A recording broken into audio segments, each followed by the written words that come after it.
La primera mesa de análisis de esta mañana se centrará en el panorama general de México en 2023. Esta mesa será moderada por Miguel Mesmacher, director general de la División Académica de Economía, Derecho y Ciencias Sociales del ITAM. Gracias a los panelistas y a Miguel por su moderación. Pues muy buenos días a todos y bienvenidos a este primer panel de nuestro seminario Perspectivas Económicas 2023. Pues para mí es realmente un enorme privilegio estar en esta mesa, pues que yo casi podría describir como la mesa de los economistas en jefe. Todos aquí hemos sido economistas en jefe de una institución. Además, pues la verdad es para mí un privilegio estar aquí con estas tres personas, que son de las personas más brillantes y profundas que yo conozco. Entonces, en este presentaros rápidamente para poder entrar en sustancia. En primer lugar, y lo voy a hacer en orden alfabético, está Alonso Cervera, quien es economista en jefe para América Latina en Credit Suisse desde hace tiempo. Es exalumno del ITAM de manera muy importante, tiene MBA de Wharton, y donde Alonso pues es realmente, como platicamos el año pasado, pues considerado como el decano de todos los analistas económicos sobre México y además sobre América Latina, muchos premios a nivel internacional, incluso pues por todo el trabajo de análisis que ha hecho. Entonces pues un gran privilegio que nos pueda acompañar. En segundo lugar está Ernesto Revilla, quien tuvo una carrera muy exitosa en el sector público, en particular en Hacienda. Fue titular de la Unidad de Ingresos Tributarios, fue economista en jefe de la Secretaría y ahora es el economista para América Latina en Citi desde 2017. También una persona con una carrera destacadísima en el sector público y ahora en el sector privado también. Y finalmente, Ernesto es exalumno del ITAM también y tiene doctorado de Chicago, entonces además pues todos somos exalumnos y todos tenemos nuestro doctorado. Y finalmente, la doctora Alejandrina Salcedo, que también es exalumna del ITAM, tiene doctorado de Stanford, y Alejandrina es tan solo la segunda persona en la historia de México en haber sido la economista en jefe de la Secretaría de Hacienda y ahora la economista en jefe de... Fue para mí un enorme privilegio que en el tiempo en que yo fui subsecretario de Hacienda, pues Alejandrina fue la economista en jefe y es la única persona que yo conozco a quien el secretario se le cuadraba. Entonces, además, pues un enorme privilegio el haber podido trabajar con ella durante este periodo y sí le deseo todo lo mejor y con mucha confianza de que Alejandrina esté como economista en jefe del Banco de México, pues sí es una gran confianza para el país, digamos, ¿no? Pasando ya a la sustancia, primero quiero también hacer un muy corto disclaimer. Las opiniones que van a expresar los panelistas son sus expresiones personales, no representan la opinión de las instituciones a las que pertenecen. Simplemente un poco ese disclaimer inicial. Y lo que voy a hacer es que, como el año pasado, pues arrancar con una serie de preguntas y temas y donde voy a buscar la opinión de nuestros tres panelistas. Y donde, pues un primer tema, yo creo que el tema probablemente más grande que hemos observado macro durante el último año, pues ha sido el tema de la inflación, un poco fuera de control y desbordada a nivel global. Donde, por ejemplo, pues el rector mencionaba que pues es un fenómeno global. Mi impresión es que pues, el incremento en inflación ha sido una mezcla de choques de oferta y choques de demanda.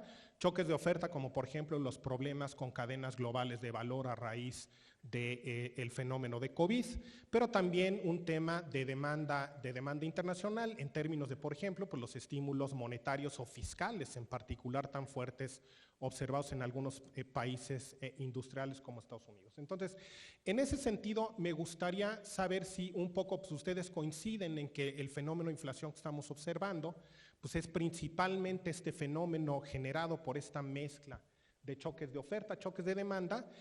Si nos pudieran además dar su pronóstico puntual de inflación para México de este año y si quieren empiecen con eso y ya luego me platican lo que opinan de la inflación y sobre todo pues un poco qué esperan ustedes. Si es que ustedes esperan que estos choques de oferta ya, digamos, pues ya llegaron a su pico, ya los efectos van a venir para abajo, o si, por ejemplo, pues ahora la reapertura de China, donde están retirando las restricciones de COVID, pues a lo mejor podría implicar que todavía observemos cierta resistencia de la inflación a la baja a nivel global.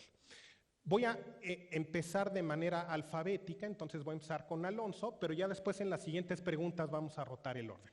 Entonces, por favor, Alonso. Gracias, Miguel, por la invitación y por tus palabras tan generosas en la introducción.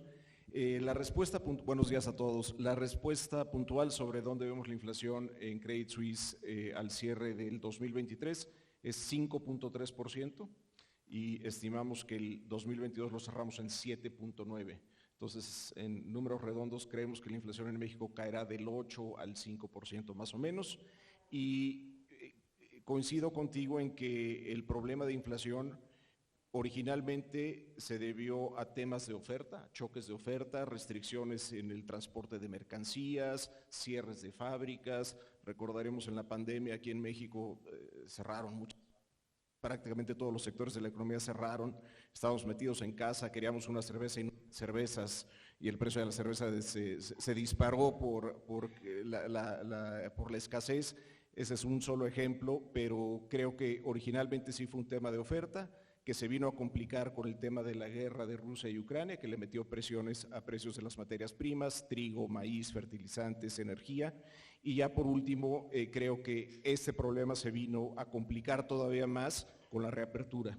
La gente urgida de viajar, urgida de salir, pues los precios de los boletos de avión por el cielo, los hoteles, los restaurantes. Entonces ha sido un problema bien complejo. Afortunadamente hemos tenido una muy buena conducción del Banco Central para mantener estables las expectativas de inflación y por eso la confianza en que la inflación cederá durante el 2023.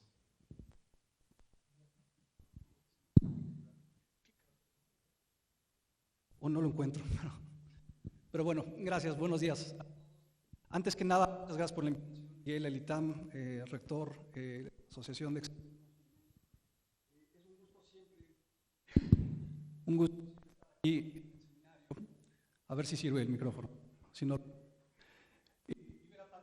amigos, exprofesores, y estar aquí. Sobre el tema de inflación, el pronóstico que tenemos en Citi es de 4.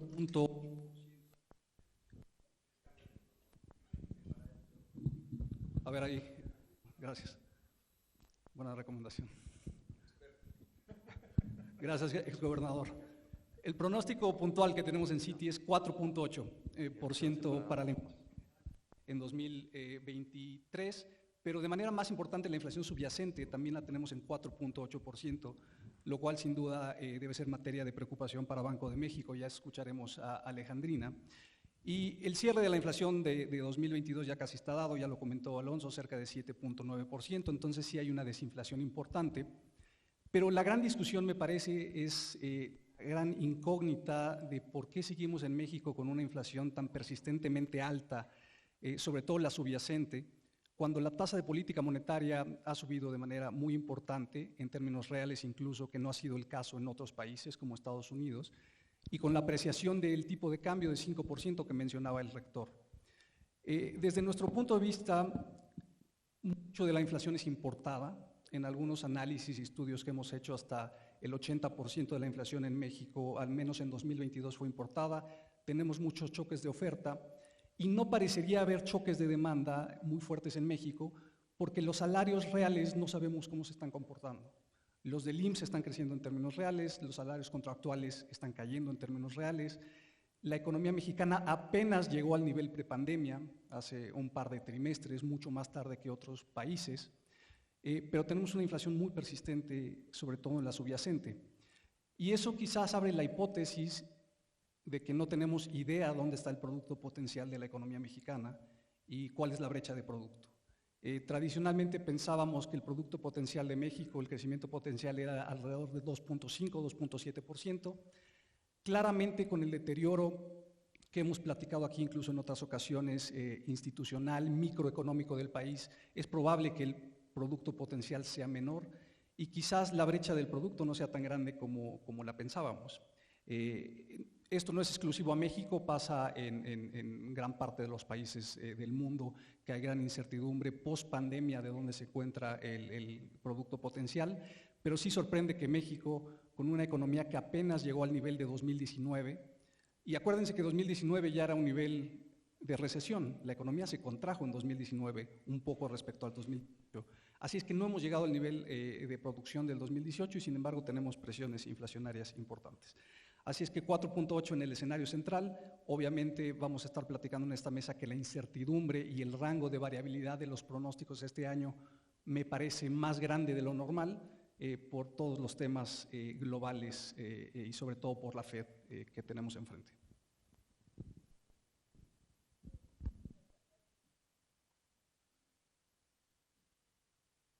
¿Sí? Muy bien.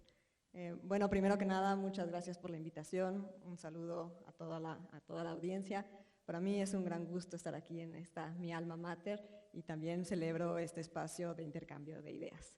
Empezaría con yo creo que de qué está pasando con la inflación y yo sí quisiera enfatizar lo atípico que es el contexto actual, donde los choques han sido realmente de una magnitud muy, muy profunda, mucho más duraderos de lo que esperábamos y que se han venido componiendo uno tras otro de los choques. Esto en parte es muy relevante porque ayuda a explicar por qué la inflación está tan alta. Yo realmente no pensaría que es una incógnita por qué la inflación está tan alta, dada la magnitud, profundidad y duración de los choques que hemos tenido. Dado eso, sí quisiera retomar la idea del desbalance entre la oferta y la demanda que se ha mencionado, porque sí realmente tuvimos un desbalance muy, muy profundo y que todavía no termina de resolverse en distintos mercados a nivel global. Podemos pensar por el lado de la demanda, un poco viendo a la dirección de lo que íbamos, pues es esta recomposición del gasto de los hogares hacia el consumo de más bienes, pues durante el confinamiento que todos queríamos consumir, pero en realidad más bienes. Y luego, pues en la combinación de los estímulos fiscales y también monetarios que se dieron en las economías avanzadas, que como ya se mencionaba en la introducción, pues fueron realmente muy, muy grandes en la preocupación de que había que atender esta crisis sanitaria tan atípica, tan profunda, que implicaba este cierre de las economías de manera muy, muy abrupta. Y entonces, pues la demanda se incrementó realmente de manera muy, muy fuerte. ¿Y cómo es que la oferta iba a responder a este incremento en la demanda? Yo les diría, a manera de ejemplo, lo que vemos en los datos de comercio mundial es que el volumen de comercio mundial en agosto de 2022, digamos, estaba 10% por arriba de lo que estaba antes de la pandemia. O sea, tenemos que imaginarnos que la oferta tuvo que responder a esta demanda y pudo responder con un nivel 10% más grande. O sea, imagínense todo lo que implica de movilización de recursos para tener esa demanda. Y pues eso no fue suficiente, ¿no? Y además era una oferta que se estaba enfrentando pues a los cuellos de botella en los puertos, a una desincronización muy grande entre todas las cadenas de producción alrededor de todo el mundo. Entonces, realmente yo creo que sí hay que pensar en esto como un choque muy profundo, muy duradero, muy atípico y que todavía no termina de resolverse. Eso un poco es la pregunta que además hacía Miguel, ¿de dónde estamos parados ahora? Yo creo que ahora estamos en un momento tal vez de un punto de inflexión, ojalá que así sea, en donde empezamos a ver alguna mitigación de algunos de estos choques. Por ejemplo, los precios de los fletes han disminuido, las cadenas parecen estar funcionando de mejor manera, hemos visto la inflación disminuir en algunos países, incluyendo el nuestro, y sin embargo todavía hay señales de retos muy, muy claros, ¿no? Como que todavía nuestras inflaciones subyacentes están muy elevadas, todavía no mostrando claras señales de reducción, todavía la pandemia no se ha resuelto, todavía hemos visto muchos choques en China, el conflicto bélico se ha prolongado y por lo tanto pues todavía no sabemos qué implicaciones vaya a tener, además de los muchos otros retos que han venido surgiendo en este tiempo. Con todo esto, yo diría, nuestro pronóstico en el Banco de México es que la inflación general ya haya alcanzado su pico en el tercer trimestre de este año, que ya para el cuarto trimestre veamos una reducción, unas noticias un poco más favorables, y después que vaya mostrando una reducción mucho más clara a lo largo del 2023 para converger a la meta del banco en el tercer trimestre del 2024. La inflación subyacente, sin embargo, todavía se incrementaría en el cuarto trimestre del 2022, pero luego también esperamos que empiece a disminuir a lo largo del 2023 y luego regresar a niveles más cercanos al 3% hacia mediados del 2024.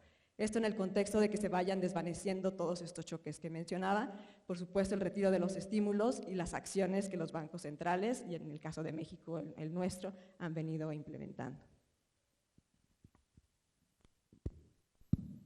Muchísimas gracias a los tres. Un poco, los tres de alguna manera hablaban de la gran incertidumbre, o digamos la gran incógnita de por qué es que la inflación en México finalmente se ha mantenido, ¿no?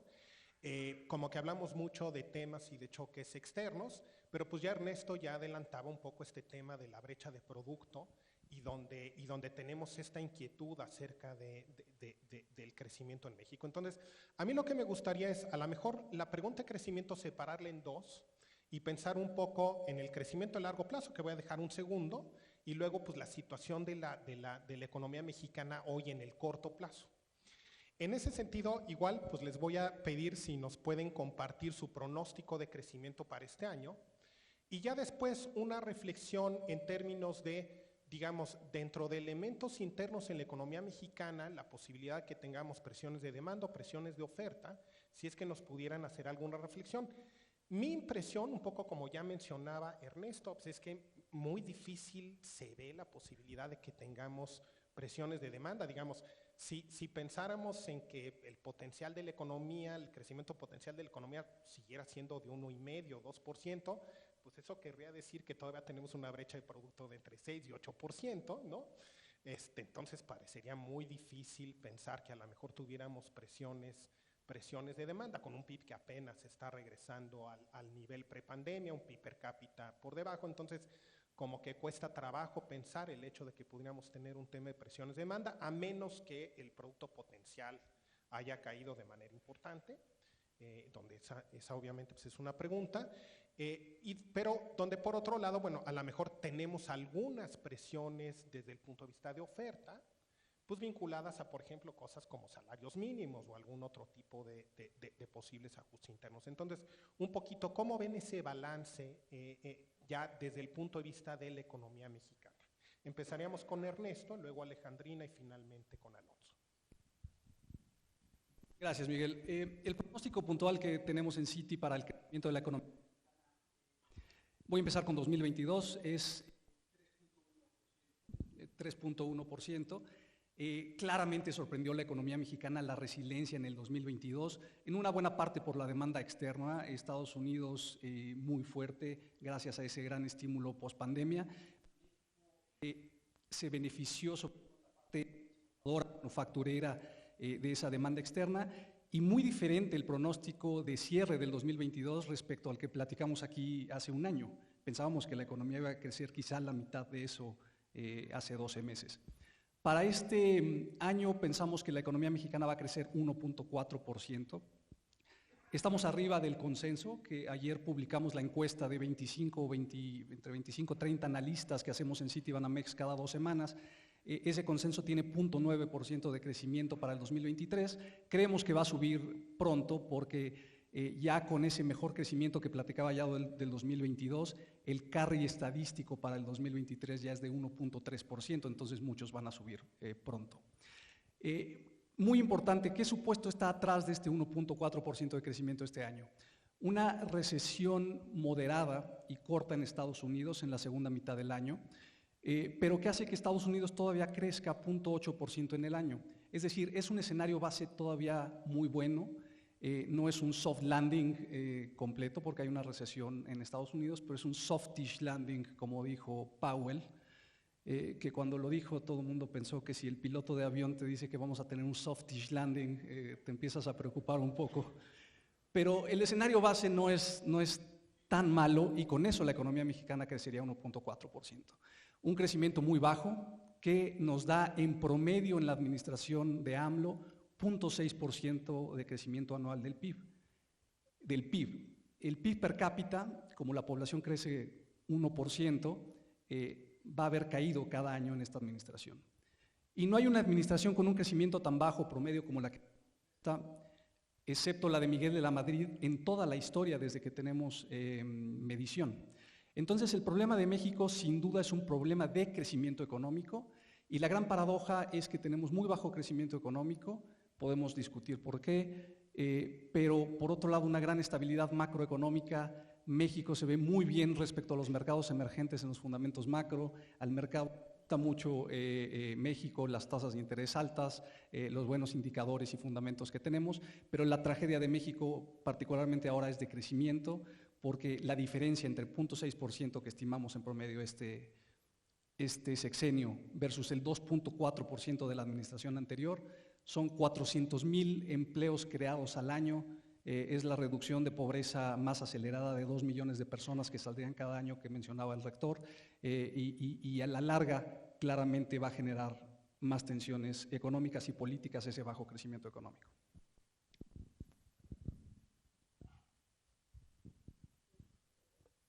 Bueno, pues así como hablábamos del choque tan fuerte que tuvimos del lado de la inflación, yo creo que no sobra recordar la magnitud del choque también que tuvimos del lado del crecimiento al principio de la pandemia, un poco en la pregunta de, pues tuvimos un choque también muy fuerte que implicó una disrupción sobre la actividad productiva también, ¿no? Yo creo que aquí podemos recordar que de un trimestre a otro el PIB en nuestro país disminuyó 18%, tuvimos algunas actividades que prácticamente pararon, nuestras exportaciones cayeron una magnitud muy grande, nuestra producción automotriz prácticamente se detuvo, prácticamente se fue a cero la producción.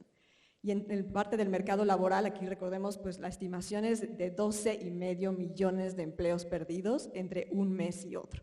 Yo creo que eso nos habla de la magnitud del choque que tuvimos al inicio de la pandemia, y luego pues la economía se fue recuperando gradualmente, como mencionabas, y sobre todo pensando en que también empezaron a tener efecto esta demanda externa tan dinámica que fue un motor de crecimiento para nuestras exportaciones muy, muy claro.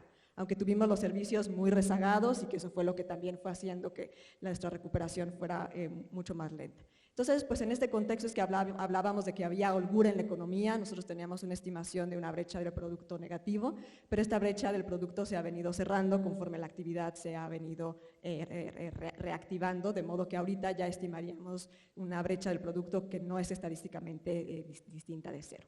Entonces, pues esto implica que retomaríamos que mayormente durante la pandemia las presiones sobre la inflación han sido mayoritariamente las provenientes del exterior por todo este choque de la pandemia y el choque tan complicado que vino a darse también con el conflicto bélico, pero pues que hacia adelante pues era importante estar también atentos a cuáles son las presiones que pudieran generarse internamente y en particular derivadas del comportamiento del mercado laboral.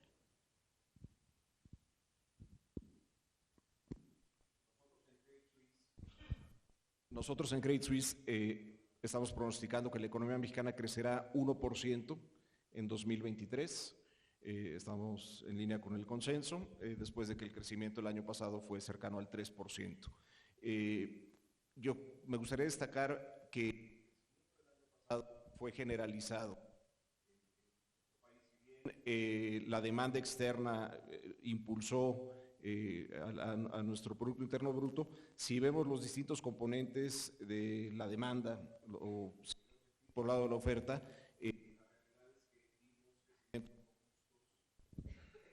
vimos robustos todo el 2022. Para el 2023 lo que estamos anticipando es una desaceleración, pasar de crecer 3% a crecer nada más 1%, y esto en parte por la desaceleración que también estamos anticipando para Estados Unidos.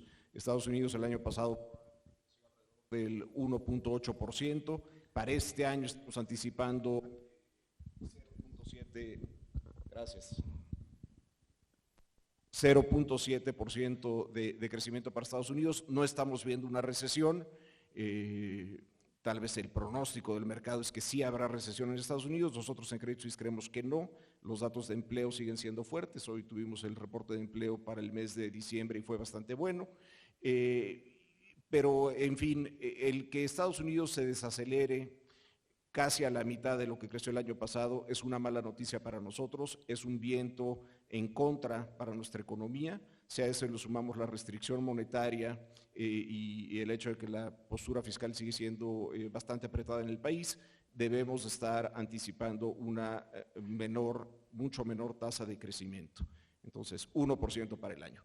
Y la reflexión de mediano plazo es, bueno, probablemente el producto potencial de nuestro país cayó después de la pandemia, seguimos viendo cifras de inversión muy deprimidas, el producto potencial seguramente se está viendo afectado, pero eso es una variable inobservable, tendremos que esperar en el tiempo a ver cuál es el desempeño de nuestra economía y si ese desempeño de nuestra economía trae o no presiones inflacionarias para nuestro país. Pero sí, el sentimiento es, esta distorsión de la pandemia ha sido brutal en muchos frentes, y yo nada más para balancear un poco lo que dijo mi amigo Ernesto con respecto al récord de este sexenio de que apenas vamos a tener un crecimiento promedio del 0.6, bueno, desde que tenemos los datos históricos del PIB, nunca habíamos tenido una pandemia como la que tuvimos en el 2020, y el PIB no se había contraído en 8%. Entonces también para no cargar los dados de un lado hay que poner las cosas en su justa perspectiva. Pues justo para eso es el panel, entonces muchas gracias, Alonso. Ya un poco para terminar con la discusión de corto plazo, lo que a mí me gustaría es un poco platicar de política monetaria, ¿no? Claramente lo que hemos visto en este episodio ha sido muy interesante en cuanto a que pues, los bancos centrales de los países emergentes le han dado clase a los bancos centrales de países industriales, incluyendo pues, el Banco de México. El Banco de México claramente, pues, como ustedes saben, identificó rápidamente que podían venir problemas relativamente serios de inflación y el Banco de México respondió de manera muy oportuna.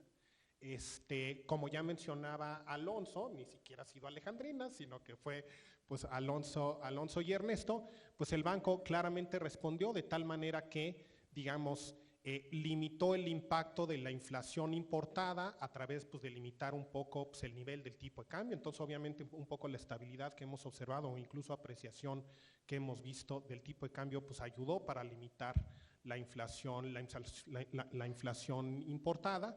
Por otro lado, claramente una respuesta muy oportuna de las autoridades ayudó a anclar ciertas expectativas de inflación y mandar la señal de que el Banco Central estaba atento a estas presiones inflacionarias importadas.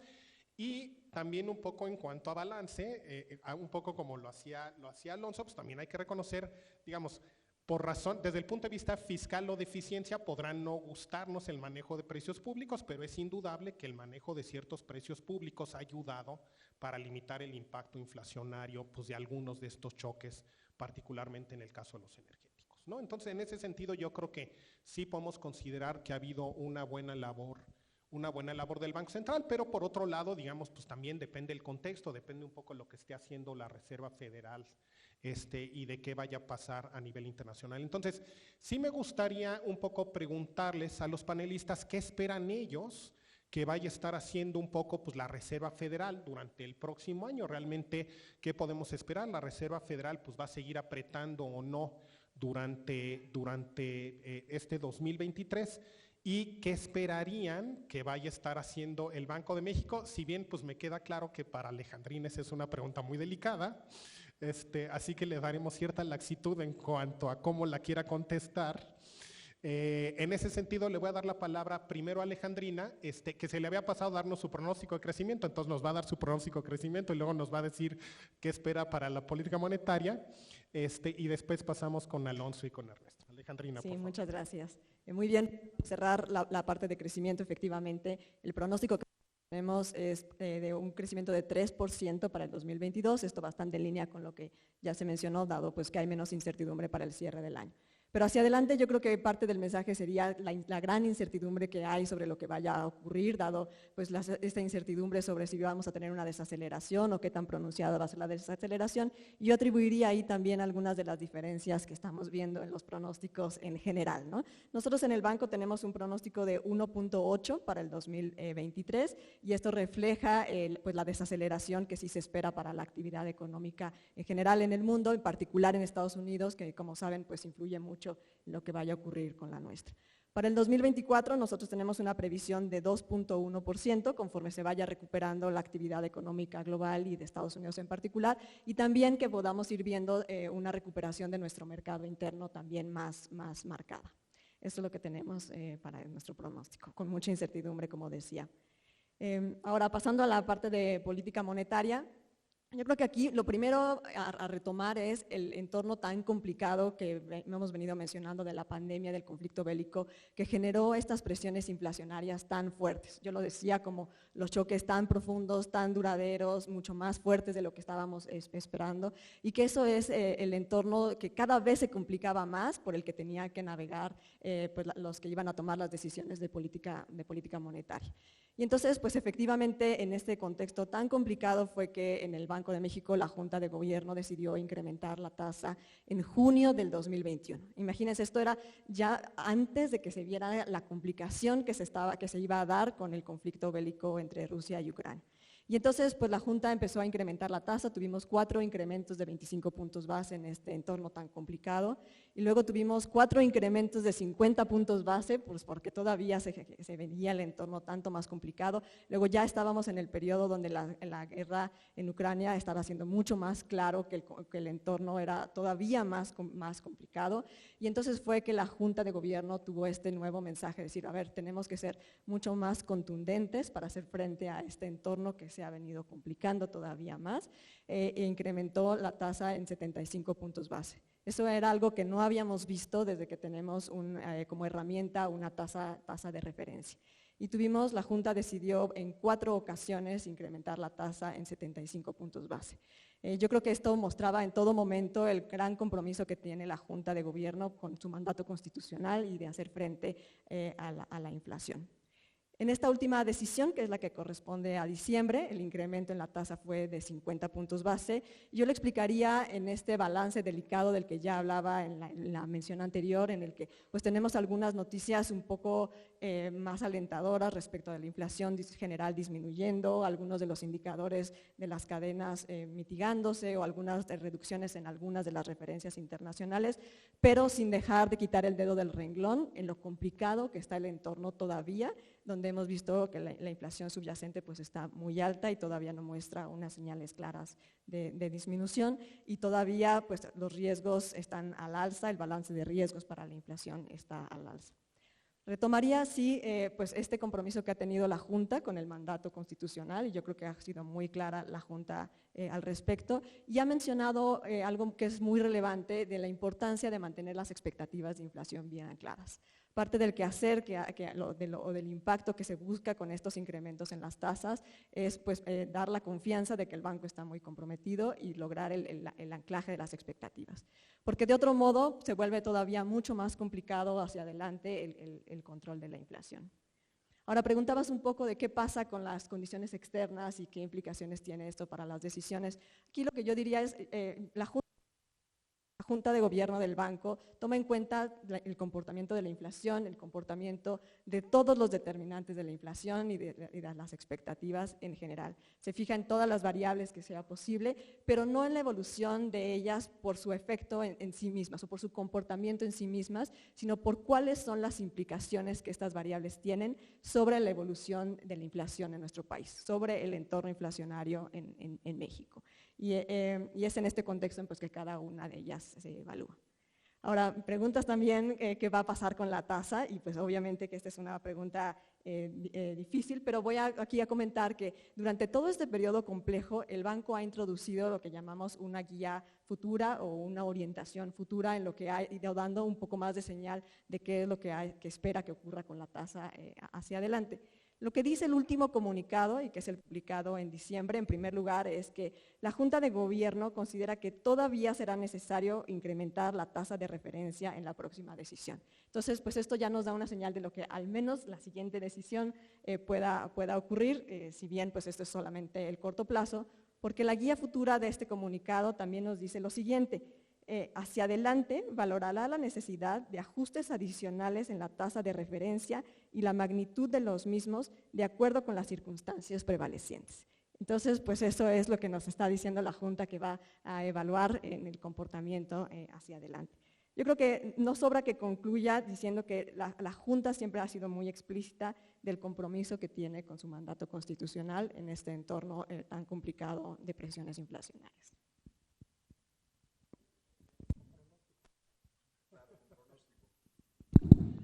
El pronóstico que tenemos en Credit Suisse es que el Banco de México subirá la tasa de referencia a un nivel máximo del 11%, hoy en día la tasa es 10,5%, entonces puede ser un alza de 50 en febrero o dos de 25 en febrero y en marzo, 25 en febrero y 25 en marzo, y con eso terminaríamos con una tasa terminal del 11%. Y sí vemos espacio para que en 6 meses, cuando las cifras de inflación vengan a la baja, cuando las cifras de crecimiento vengan a la baja, que el Banco de México empiece a bajar un poco el nivel de restricción. No que elimine la postura restrictiva, pero sí que modere el nivel de restricción, y el banco suele ser muy cauteloso, muy prudente, y si bien de repente subió 25, 50, 75, yo no vería que en un ciclo de baja fuera agresivo. Entonces, el escenario central que tenemos es que a partir de agosto de este año, el banco podría estar bajando su tasa de referencia 25 puntos base por reunión. Quedan 4 reuniones entre agosto y diciembre, terminaríamos el año con una tasa de referencia del 10%, que sigue siendo muy restrictiva. Ese es el pronóstico. Y nada más una reflexión, y ahorita hablo de la FED. Brevemente, aquí en épocas de pandemia, a los economistas nos suele dar por creernos médicos o por usar ejemplos de medicina. Si pensamos en la inflación como una enfermedad, y haciendo referencia a lo que tú decías, Miguel, que los bancos centrales en países emergentes les dieron clase a los bancos centrales en países desarrollados a la hora de subir la tasa de referencia, yo lo que diría es que el expediente médico en los países emergentes en cuanto a inflación era mucho más grueso que en los países desarrollados. Los países emergentes hemos sufrido mucho más del problema de inflación que los desarrollados. Y por eso ya sabes detectar cuando el paciente se te empieza a agravar y dices, ¿qué le tenemos que dar? Y son alzas en las tasas de interés. Entonces yo creo que no es bueno que tengamos un expediente más grueso que los desarrollados, pero es bueno que tengamos el conocimiento y la experiencia y la decisión, como lo tuvo el Banco de México, para enfrentar esta enfermedad. Finalmente, en cuanto a la FED, el pronóstico que tenemos en Credit Suisse es 2 alzas más de 25 puntos base, en febrero y en marzo, 25 y 25. El mercado, estaba revisando hoy las cifras, lo que está descontado en el mercado financiero anticipa 2 o 3 alzas de 25 puntos base para la Reserva Federal este año. Nosotros estamos en 2, ya veremos cómo vienen los datos, y lo que no vemos es una baja en la tasa de referencia en Estados Unidos, si bien si la vemos aquí en México, potencialmente, en Estados Unidos sí creemos que, y en muchos otros países desarrollados, se tienen que volver a conquistar la credibilidad que han perdido los bancos centrales a la hora de no reconocer el problema de la inflación de forma tan oportuna como en otros países emergentes. Gracias. Para la Fed en Cities estamos más hawkish que el mercado. El mercado está estimando una tasa terminal de 5% para la Fed y nosotros creemos que será de 5.5% la tasa terminal. La subida de febrero de 50 puntos base, 25 en marzo, 25 en mayo. Si yo tuviera que poner algún sesgo en ese pronóstico sería hacia el alza, porque sí estamos preocupados de lo apretado que está el mercado laboral en Estados Unidos. Sí es cierto que la inflación general está cayendo y va a seguir cayendo, pero el mercado laboral con poco más de 10 millones de vacantes de puestos abiertos y solo 5 millones de desempleados, y el día de hoy se publicó la creación de empleo de diciembre más alta de lo que esperábamos, creemos que puede haber un sesgo al alza en las tasas de la Fed, lo cual se trasladaría a un sesgo al alza en las tasas para Banco de México, que en nuestra estimación, parecido a Alonso, pero un poquito menos, tenemos una última subida de Banjico de 25 puntos base en febrero, con poca convicción, pueden ser 25, pueden ser 50, va a depender mucho de la Fed, porque la Fed va primero en la decisión de febrero, pero coincidimos en que estamos cerca del pico del ciclo alcista. Ahora, un tema importante de las tasas es que las curvas en los mercados de renta fija están priceando recortes en muchas economías, inclusive México y Estados Unidos un poquito, hacia el final del año, hacia la segunda mitad y el final del año. Y esa es la gran pregunta, me parece a mí, desde el punto de vista de los mercados financieros para este año. Si esos recortes que están priceados hacia adelante. Este año van a poder suceder o no, que es la misma pregunta de si la inflación efectivamente va a bajar a un nivel donde los bancos centrales estén más cómodos. Y honestamente no sabemos, y yo creo que el riesgo está ahí en si las tasas se quedan más altas por más tiempo. Esa es nuestra visión de política monetaria en Estados Unidos y en México. Si me permites contestarle a Alonso por alusiones personales el tema del crecimiento para que se ponga más divertido, no hay ninguna duda que la pandemia es un fenómeno y choque histórico y que contribuye a un crecimiento muy bajo promedio de esta administración. Pero yo creo que esa visión exime mucho los errores de política económica que esta administración sin duda ha tenido respecto al crecimiento económico, particularmente respecto al choque de confianza a la inversión privada, que la ha mantenido significativamente baja, y la baja inversión pública. ¿Qué porcentaje es uno, qué porcentaje es otro? Es difícil decirlo, pero sí es cierto que la economía mexicana cayó mucho más que otras en el 2020 con la pandemia y se recuperó mucho más lento que otras post pandemia, y esa caída y esa recuperación de las economías depende de las políticas que se tomaron para atacar la pandemia en materia de salud y en materia económica. Pero bueno, ahí seguimos. Vamos a seguir hablando de crecimiento económico, entonces todavía Alonso le va a poder contestar a Ernesto si quiere. A mí lo que me gustaría, digamos, como que tuvimos esta primera parte del panel donde platicamos un poco el tema de inflación, las causas, la política monetaria, y me gustaría que en esta segunda parte del panel pasáramos a platicar un poco más de temas estructurales y de crecimiento de largo plazo y algunas características más estructurales de la economía mexicana. Entonces, si recuerdan, yo mencionaba que a mí me gustaría separar la discusión de crecimiento primero en cuál era el estatus en cuanto a la situación actual de la situación mexicana, si teníamos brecha o no negativa de producto, etcétera, etcétera. Y ya después claramente entramos en el tema del crecimiento y el crecimiento potencial. Entonces, me gustaría un poco insistir en este tema de crecimiento potencial, como mencionaban pues varios de los panelistas, pues es de los temas más importantes y de los cocos históricos que ha tenido México. En ese sentido, claramente, pues que hemos observado durante los últimos años, sí, pues una recuperación relativamente lenta, pero más que eso, para mí es un poco lo preocupante que ha sido pues, la lenta recuperación de la inversión, ¿no? Donde si observamos los niveles de inversión, tanto a nivel absoluto como inversión a nivel de inversión a PIB, la razón de inversión a PIB, pues estamos hablando de niveles bastante reducidos y donde claramente pues el crecimiento potencial de la economía en el mediano y largo plazo, pues creemos que está fundamentalmente determinado dentro de otras cosas por la evolución de la inversión. Entonces, en ese sentido, sí me gustaría que los panelistas un poco nos compartieran su visión de por qué creen que esta recuperación en la inversión ha sido lenta y por qué se está manteniendo este nivel relativamente bajo de inversión, si lo ven como un fenómeno más persistente, como algo que pues realmente es todavía parte de pues, los choques de la pandemia y que vaya a ser un fenómeno de corto plazo. Entonces, un poquito sus visiones en ese tema y empezaríamos con Alonso y luego Ernesto y luego Alejandrina. Por favor, Alonso. Adelante. Gracias, Miguel. No, sin duda, Ernesto, tal vez el resultado del 2020 pudo haber sido distinto con una respuesta de política fiscal diferente a la que tuvimos o de respuesta de salud pública, sin duda. Entonces, sí estamos tablas.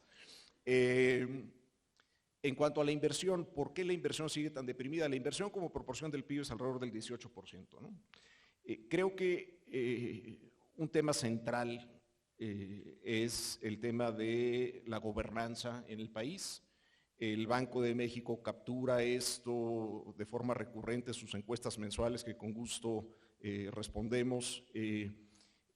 Cuando le preguntan al economista o cuando le preguntan a las empresas cuáles son los obstáculos para el crecimiento, pues suele suceder que dentro de las respuestas más comunes son problemas de crimen, corrupción, burocracia, problemas de Estado de Derecho, como obstáculos al crecimiento del país y simplemente hay que pensar, ¿por qué la inversión no es más fuerte en Tamaulipas o en Michoacán o en Guerrero, en el centro, en el sur del país?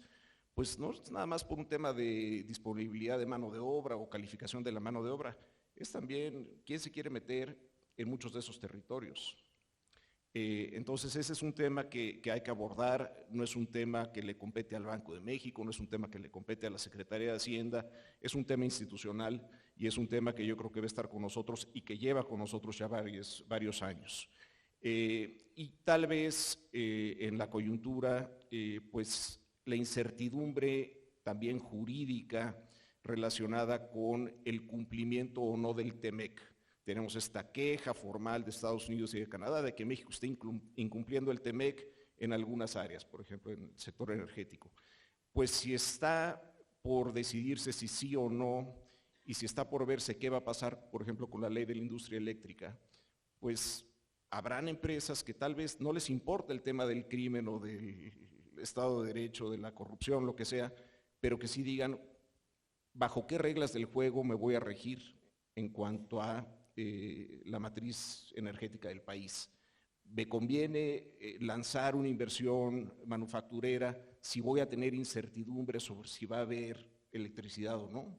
Entonces creo que estos dos temas son centrales y creo que pesan y explican el por qué la inversión en nuestro país sigue siendo bastante baja como proporción del PIB, sobre todo la inversión privada.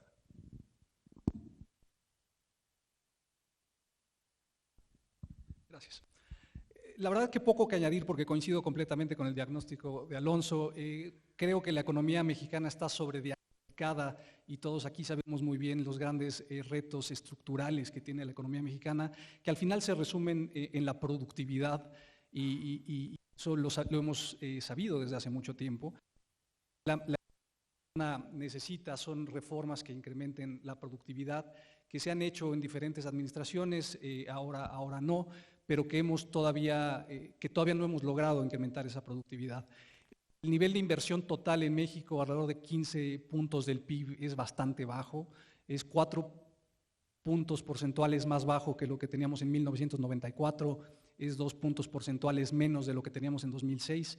En México hay muy baja inversión y ese me parece que es una restricción operante sobre el crecimiento económico. La inversión pública por un tema de hiperausteridad de esta administración, la inversión privada por un choque de confianza que se puede ver exactamente en los datos donde está, que fue la cancelación del aeropuerto de Texcoco.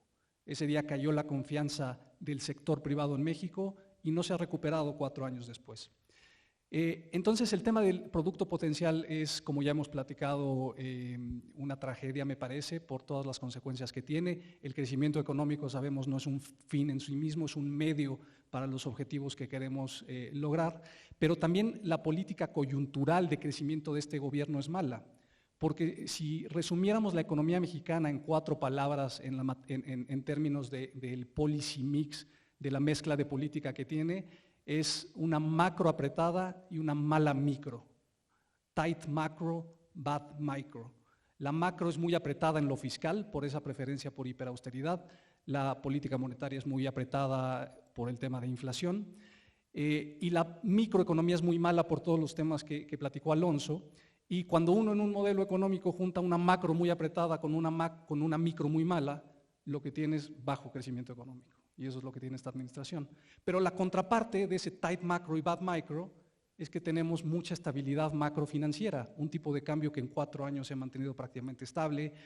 México no va a tener una crisis fiscal pronto, no va a tener una crisis de balanza de pagos, no vamos a perder el grado de calificación crediticia, pero esa mezcla de política de macro apretada, micro mala, nos da bajo crecimiento económico que se junta a todos los problemas estructurales de crecimiento que hemos discutido.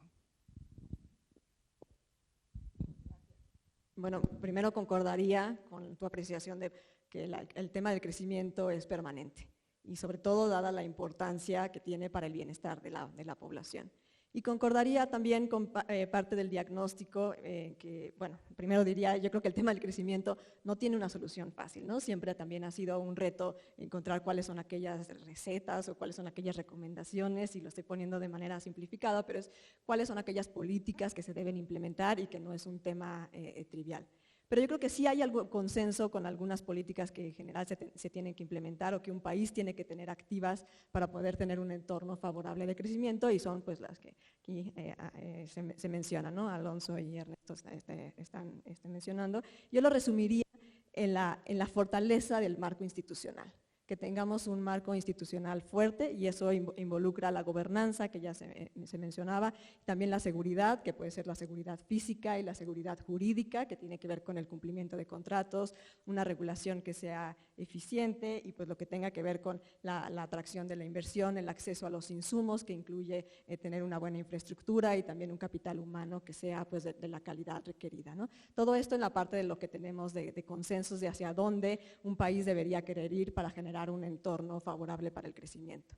Pero a todo esto, que ya eran retos que teníamos por mucho tiempo, pues yo añadiría que la coyuntura actual, y como he venido diciendo en el panel, es bastante complicada nuevamente, ¿no? Yo creo que la pandemia nos pone retos adicionales, algunos que no sabemos cómo se van a resolver en el más largo plazo, que ahorita los vemos coyunturales, como por ejemplo, cómo se va a reconfigurar el mercado laboral, que no sabemos qué está pasando con el trabajo híbrido, si eso va a ser bueno, si no va a ser bueno, o la preocupación de cómo vamos a reinsertar a las mujeres a la participación del mercado laboral, o si ese proceso de inserción se ha detenido o si va a continuar, qué pasa con la pérdida de capital humano que hemos tenido durante la pandemia, cómo se puede recuperar hacia adelante.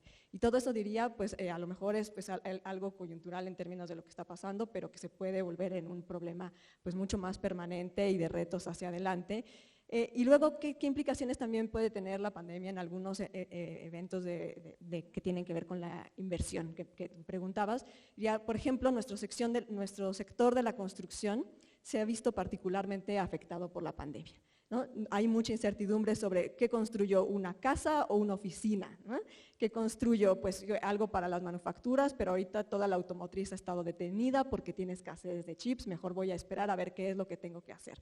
¿Qué construyo? Pero todos los insumos están muy caros, todas las materias primas han aumentado, y pues yo creo que ha generado un entorno muy particularmente en el corto plazo pues muy difícil para este sector, que esperemos que hay que estar atentos a qué implicaciones puede tener eso hacia adelante de manera pues más permanente.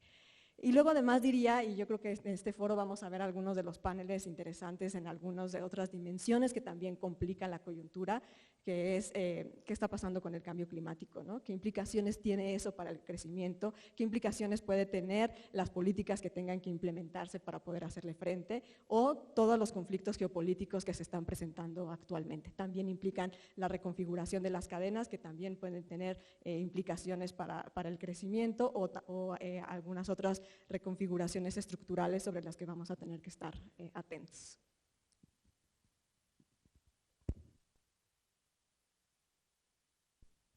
Pues muy bien, por último, ya solamente quisiera tomar un tema muy rápido, digamos, ya estamos casi en tiempo, entonces sí les pediría una última intervención bastante rápido. Está este tema del nearshoring que mencionaba el rector en sus palabras iniciales, digamos, ya simplemente un poco para cerrar con este tema del crecimiento. Como que hay esta idea de en este contexto de un conflicto entre Estados Unidos y China, bueno, pues mucho de la manufactura que en su momento se había ido a China, obviamente también el hecho de que los salarios en China han venido subiendo de manera acelerada, pues presenta a lo mejor una oportunidad para que algo de esa actividad se reubique en México, ¿no? Obviamente, pues las empresas pues ahí tendrán que tomar decisiones complicadas. Estados Unidos, mi impresión es que en general se ha vuelto más proteccionista, y donde además el epicentro económico global pues se ha ido moviendo más hacia el centro del Pacífico, y eventualmente pues a lo mejor se irá moviendo más hacia el oeste del Pacífico, ¿no? Entonces a mí no me es enteramente evidente qué tan grande es la oportunidad, no. Seguramente algo hay, pero no sé qué tan fuerte pueda llegar a ser, ¿no? Entonces simplemente ya como cierre muy rápido, le pediría a Ernesto, Alejandrina y finalmente a Alonso.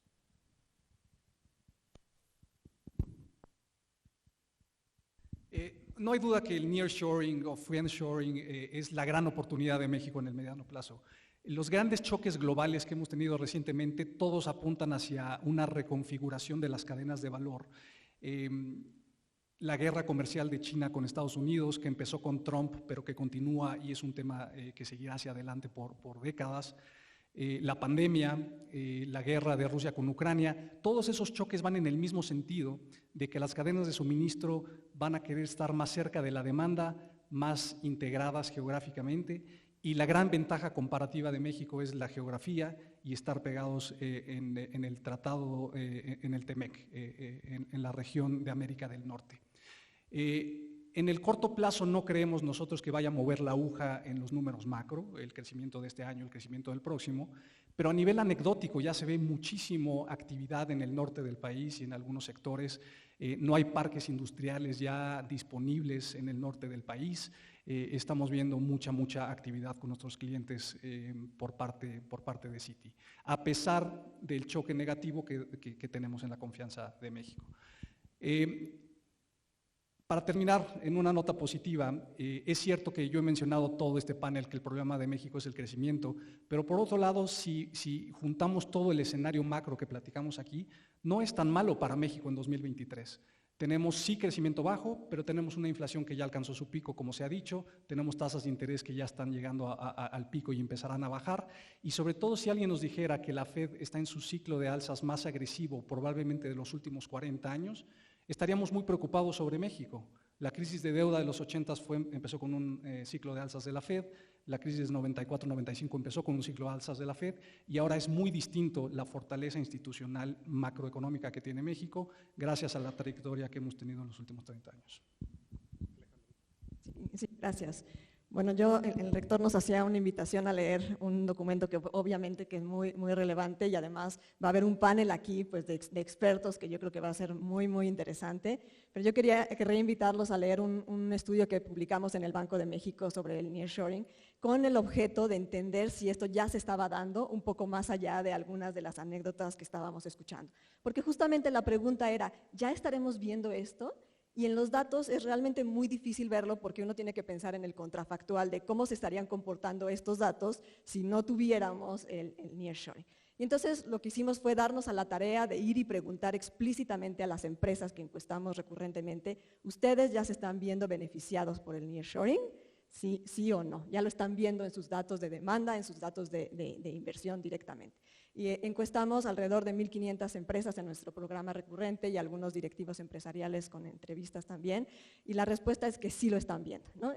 Ya con las respuestas que ellos tienen.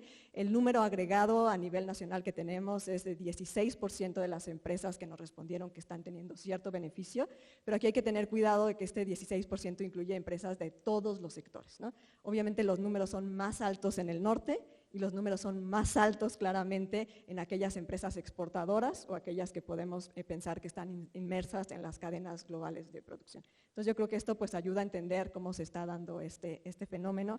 Y estas empresas también nos platican pues que las ventajas que tiene México, primero que nada, es la geográfica, la cercanía con Estados Unidos y el Tratado de Libre Comercio. En parte pues por todos los conflictos que se están dando y que el tratado da una oportunidad, y en parte también lo que está ocurriendo con el cambio de las reglas de origen, que también está jugando un papel en esta reasignación hacia México.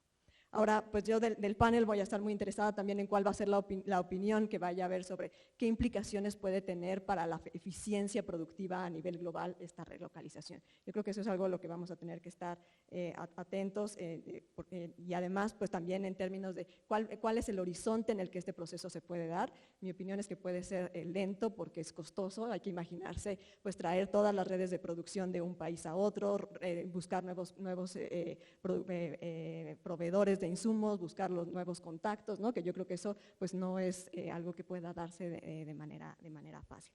En todo caso, estoy de acuerdo que esta es una oportunidad para el país, esto yo creo que no hay duda y también lo mencionan los contactos que entrevistamos, pero nos trae al tema de la pregunta anterior, ¿no? Pues yo creo que México tiene que poner las condiciones favorables para la inversión. Gracias. Pues en realidad hay poco que agregar, coincido con Ernesto y con Alejandrina. Yo como lo pondría es, si el nearshoring fuera un partido de fútbol, porque acaba de acabar el Mundial, México lo va a ganar, pero no va a golear. Sí va a llegar inversión relacionada con el nearshoring, sí en el tiempo vamos a poder detectar un quiebre estructural en los flujos de entrada de inversión extranjera directa a nuestro país, pero no va a ser por goliza en el sentido de que no nos va a cambiar, como decía Ernesto, no nos va a mover mucho la aguja del crecimiento en el corto plazo. Hay mucho entusiasmo por el tema del nearshoring en un momento en el que la economía mundial se va a desacelerar de forma muy dramática. Entonces yo creo que es buen momento para reconocer la oportunidad que existe, pero también para calmarnos un poco y no pensar que esta va a ser la solución a los problemas de nuestro país.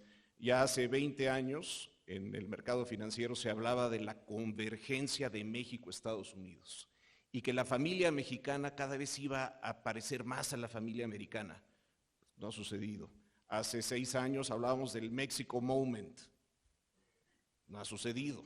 Entonces, este nearshoring, este partido lo vamos a ganar, y lo vamos a ganar tal vez por accidente y a pesar de que no existan políticas públicas abiertas y contundentes para atraer esos flujos de inversión. Lo ganaremos por accidente, pero lo ganaremos. Pues el panel ha estado tan bueno que a mí me gustaría seguirle. Desafortunadamente no podemos. Pues con esto quisiera yo de verdad agradecerle a los 3 panelistas. Yo creo que ha sido pues, una intervención excepcional y les pediría a todos pues, un aplauso para nuestros excelentes